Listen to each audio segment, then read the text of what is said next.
Oh, he about to do it. He about to. Oh shit! Shit!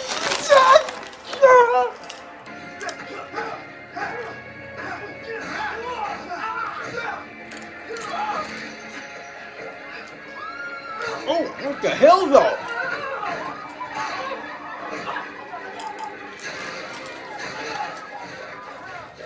Jump, jump, jump, jump, jump, jump, jump, jump, jump, jump, jump, jump, jump, yes!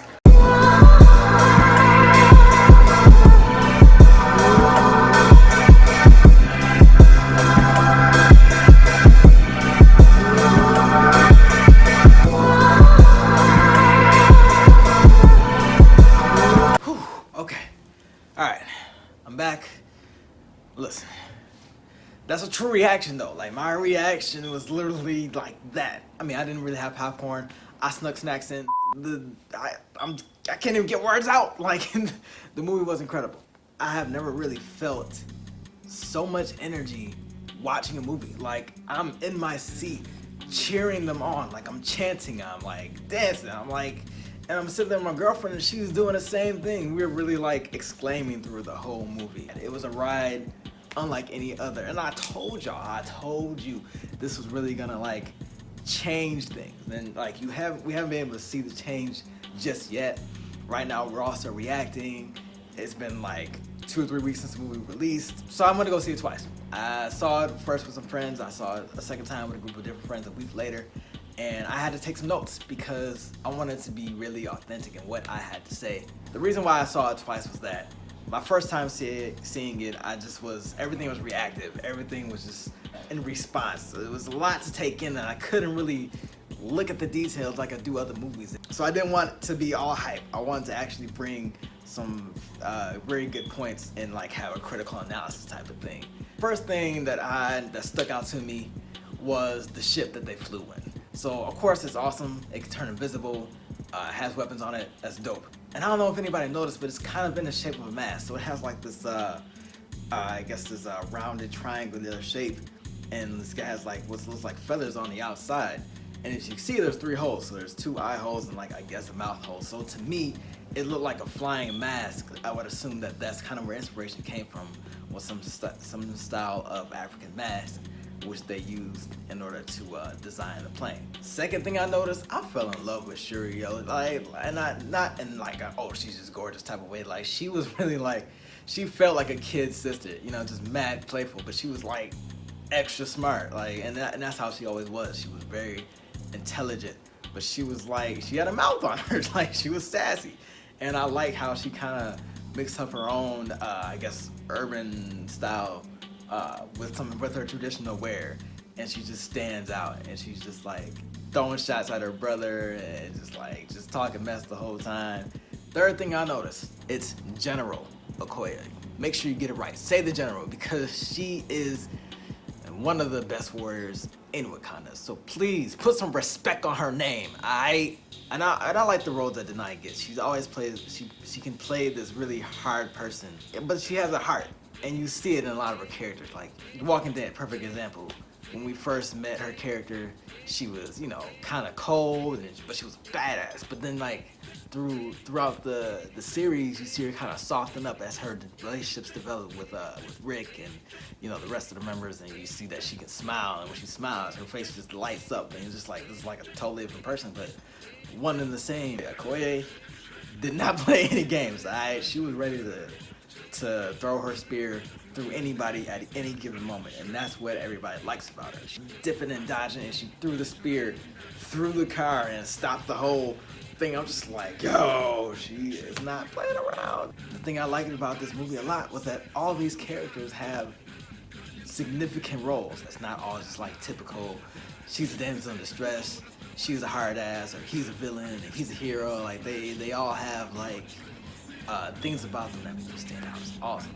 And I don't know if you guys noticed, I peeped this the first time I watched it, and then I saw an interview with Ryan Coogler afterwards, but every time that the Dora Milaje get into battle or come onto the screen, you hear that jump, jump, jump, jump, jump. You're like, I like that. I like that attention to detail, and that the sound and music is everything. And you'll hear it, of course, if you listen to the soundtrack, which is also fire, a battle cry, if you will.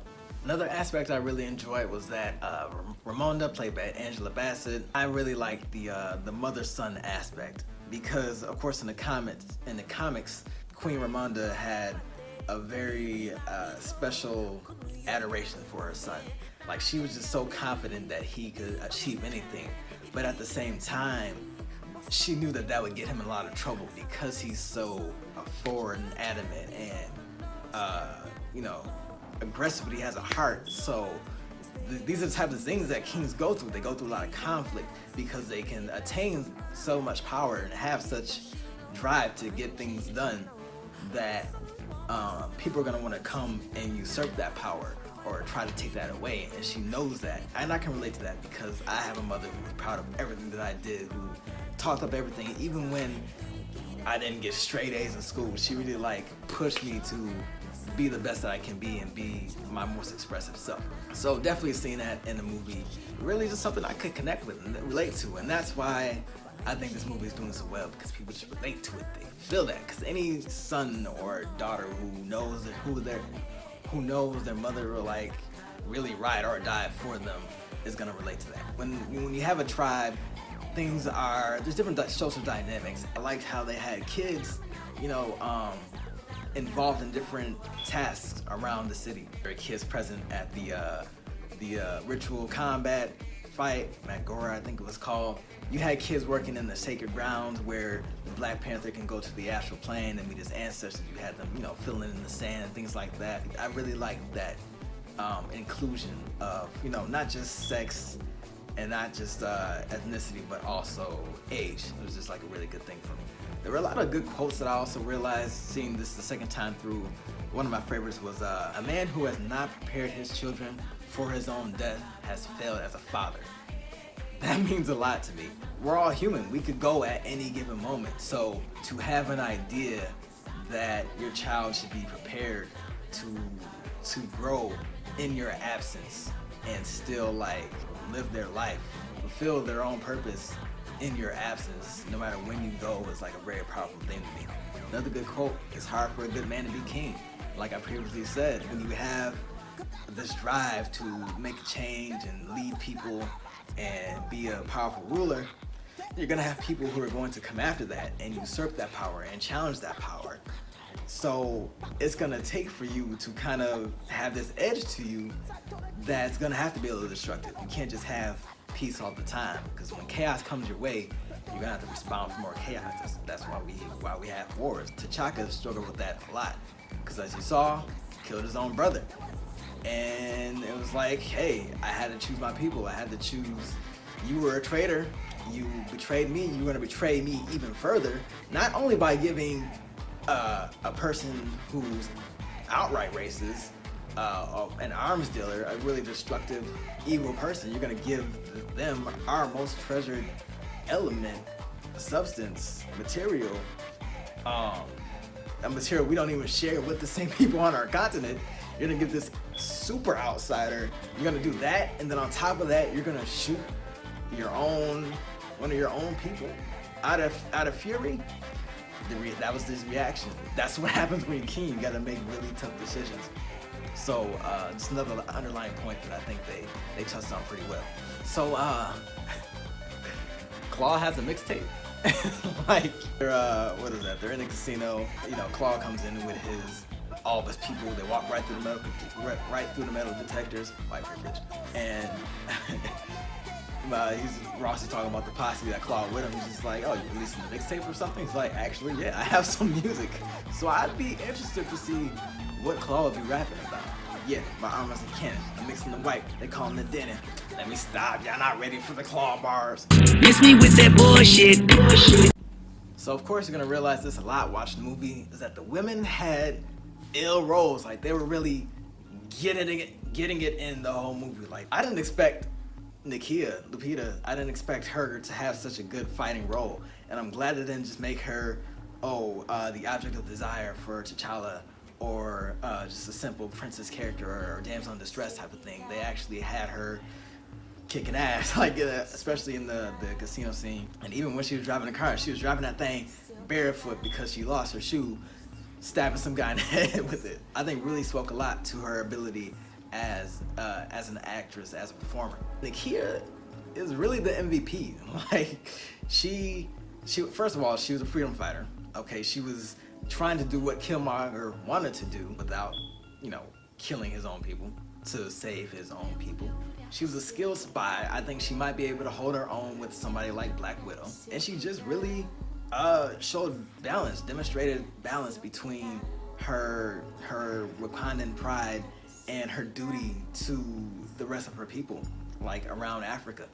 And, most likely the world. I think she would really, like, her mission as a freedom fighter was very, I think it was expressed very well. She knew she couldn't have time for love and everything like that. I mean, T'Challa, you cute and all that, you got the throne and all that, but I'm about saving my people. And even when the throne was under attack, she was out here. Like she was like, okay, Mama Ramona, hold this down. Shuri, stay here. I got this. She went, she snuck into the sacred burial grounds, snatched that heart-shaped herb, and brought it back. And even after all that, of course, she came back to fight for her people. She was scrapping with Killmonger. She lasted long enough for other things to take place. So Nakia, MVP, thank you. I'm hoping with this movie we can get autocorrect to kind of accept a few more ethnic names. Like, I'm sick of typing in things and they might turn something like Deny into That Night, like, or Day Night. I think we should make barking a regular thing when people get out of shape. And I mean, and not just for white people.